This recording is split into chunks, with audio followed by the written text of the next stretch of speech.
Dans la nuit de samedi à dimanche à Marseille, 3 jeunes d'une vingtaine d'années ont été tués à la Kalachnikov devant une boîte de nuit dans le cadre d'un règlement de compte. Et si on en parle aujourd'hui, c'est parce que cela symbolise une situation critique. 21 personnes sont déjà décédées dans le cadre de règlement de compte à Marseille depuis le début de l'année, en seulement 5 mois donc, ce qui laisse présager que le triste nombre de 37 décès pour l'ensemble de l'année 2022 pourrait bien être battu en 2023. Par ailleurs, problème supplémentaire, les jeunes sont particulièrement au cœur de ces affrontements aujourd'hui, et parfois d'ailleurs des très jeunes. On va donc analyser pourquoi et comment la situation est aussi critique. Salut, c'est Hugo, j'espère que vous allez bien. C'est donc le sujet à la une des actualités du jour aujourd'hui. Et quasiment de retour de Cannes, on fait les dernières interviews là aujourd'hui et demain. Du coup, je serai de retour avec la caméra en fin de semaine, vous inquiétez pas. Alors, pour quasiment chacun de ces décès ces derniers jours, une même explication quasiment à chaque fois, des règlements de compte entre bandes rivales liés donc au trafic de drogue, par exemple pour défendre ou conquérir un point de vente de drogue,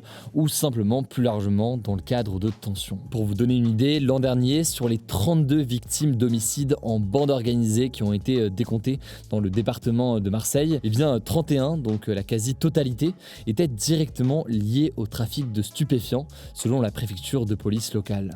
Ces violences concernent aussi d'autres villes en France, par exemple à Nantes, où plus de 50 épisodes de coups de feu par an ont été recensés ces dernières années dans l'agglomération. Mais l'une des choses qui inquiète particulièrement aujourd'hui et que je voulais voir avec vous aujourd'hui, c'est que les victimes de ces règlements de compte sont très jeunes, si bien que beaucoup évoquent un rajeunissement important des victimes. À Marseille par exemple, selon une note du ministère de l'Intérieur qu'a pu consulter le journal Le Monde, un peu plus de 60% des personnes blessées ou tuées lors de règlements de compte liés au trafic de drogue depuis janvier sont âgées de moins de 25 ans.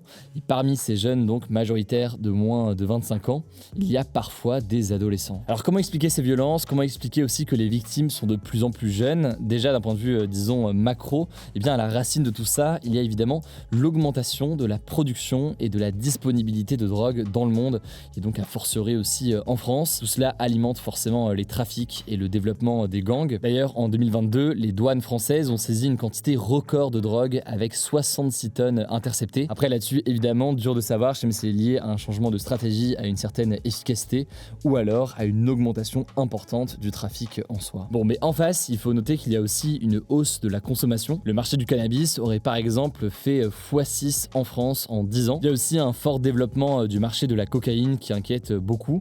C'est en l'occurrence une drogue qui est plus rentable pour les gangs. Il faut savoir que depuis 10 ans, le nombre de passages aux urgences en lien avec la consommation de cocaïne est en forte augmentation en France, selon justement Santé publique France. Bref, un marché qui grossit à tout point de vue, et en parallèle à ça, il y a aussi le trafic d'armes, et donc des gangs qui sont aujourd'hui plus lourdement armés. Bon, mais plus précisément maintenant sur la question de la jeunesse, dans le cadre d'une enquête sur la mort d'un jeune victime d'une balle perdue à Marseille fin décembre 2022, le parquet de Marseille avait évoqué une forme d'évolution vers un fonctionnement des cartels mexicains. Alors ça peut vouloir dire beaucoup de choses derrière, mais là en l'occurrence, il évoque surtout un fonctionnement de plus en plus organisé et une forme de banalisation des violences. En fait, avant, alors que ces règlements de compte concernaient souvent les chefs de bande, les gros poissons donc, comme on les appelle dans le milieu, désormais les affrontements concernent davantage les petites mains entre guillemets, donc ceux qui tiennent notamment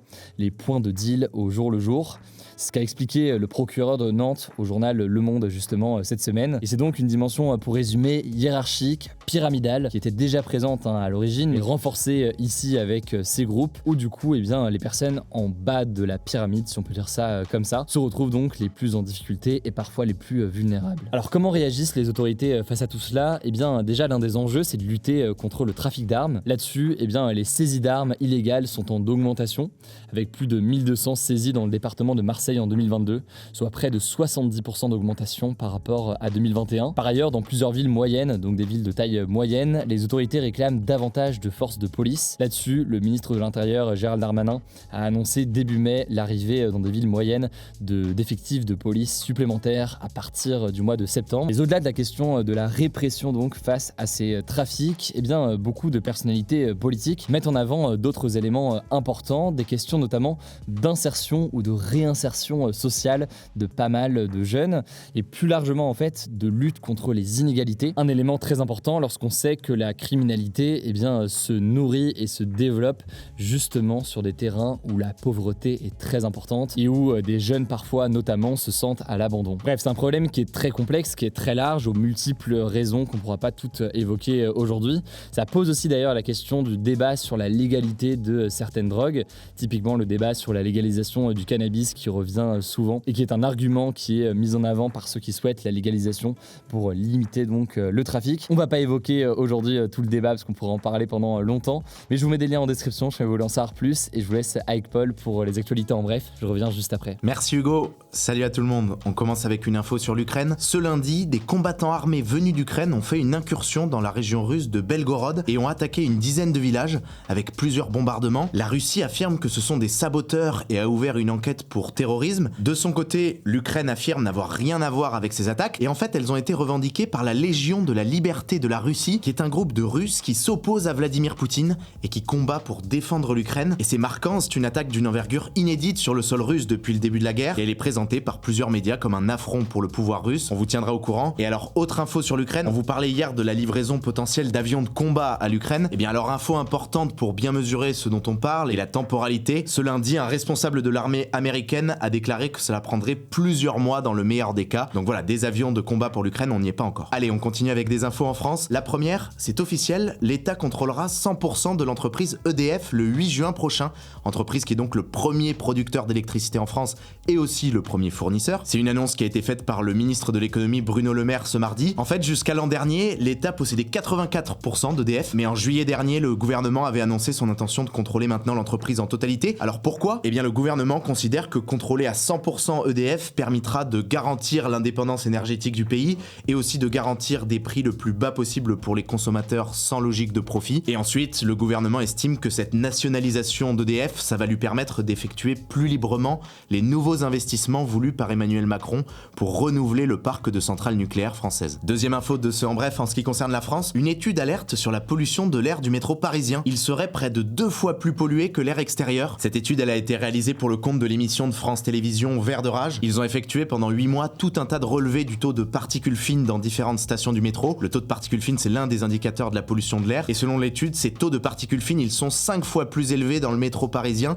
que le seuil recommandé par l'Organisation mondiale de la santé. Et d'après Santé publique France, c'est près de 40 000 décès prématurés par an qui pourraient être attribués à un tel niveau de pollution. Alors de son côté, la RATP qui exploite le métro parisien s'est défendue. Elle affirme que d'après ses propres calculs, la qualité de l'air des métros respecterait les valeurs recommandées par l'Agence de sécurité sanitaire, l'ANSES, et elle affirme aussi qu'elle n'a pas observé ces dernières années de surmortalité chez ses salariés. Troisième info, les violences contre les médecins en France ont connu une hausse de 23% en 2021, selon un rapport qui vient de sortir de l'Observatoire de la santé des médecins, ce qui fait que ces violences contre les médecins ont atteint un nombre record depuis 20 ans. Il faut noter qu'elles touchent en grande partie les médecins généralistes. 7 médecins sur 10 qui ont déjà été confrontés à des violences physiques ou verbales sont des médecins généralistes. On continue avec une autre actu, les pays de l'Union européenne veulent interdire la destruction de vêtements neufs invendus, car oui, aujourd'hui en Europe, une partie des vêtements neufs invendus sont détruits par les marques pour éviter que ça occasionne des coûts de stockage. Alors cette annonce, elle a été faite précisément par le Conseil de l'Union européenne, l'instance qui représente les 27 pays membres, et cette interdiction de destruction des vêtements neufs invendus,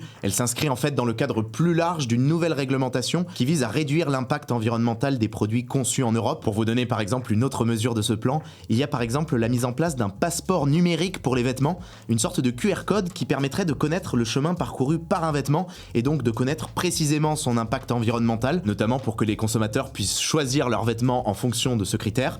On vous tiendra au courant de l'évolution de cette loi. On continue avec une autre initiative qu'on voulait vous partager aujourd'hui. C'est une initiative d'un autre pays de l'Union européenne justement, mais là c'est un pays qui agit seul pour le coup, c'est l'Irlande. C'est une initiative qui vise à limiter la consommation d'alcool dans le pays, qui est une première mondiale. À partir de 2026, sur toutes les boissons alcoolisées en Irlande, il va y avoir un étiquetage obligatoire. Il faudra afficher les calories, les grammes d'alcool, les risques de cancer et de maladies du foie associés à l'alcool, et aussi des informations sur les dangers de la consommation d'alcool pendant la grossesse. C'est une mesure donc dans une optique de prévention prévention, il y a des inspirations du score présent pour noter les aliments et aussi des inspirations des marquages qu'il y a déjà sur les paquets de cigarettes. Et alors elle a été autorisée par l'Union européenne, c'était impératif, mais cette autorisation par l'Union européenne a été dénoncée par plusieurs autres pays européens, notamment l'Espagne et l'Italie, qui sont 2 pays exportateurs de vin, et dans ces pays-là, plusieurs lobbies jugent cette mesure exagérée. Et allez, on termine avec une petite actu en tech. Alors c'est pas la plus importante de la journée, mais on voulait quand même vous la partager, elle pourrait vous être utile. Ça concerne WhatsApp, l'application a annoncé qu'elle allait bientôt permettre de modifier des messages déjà envoyés. Fort utile donc potentiellement en cas de faute d'orthographe ou de messages qu'on regrette un petit peu. Alors ça sera possible uniquement dans les 15 premières minutes après l'envoi du message.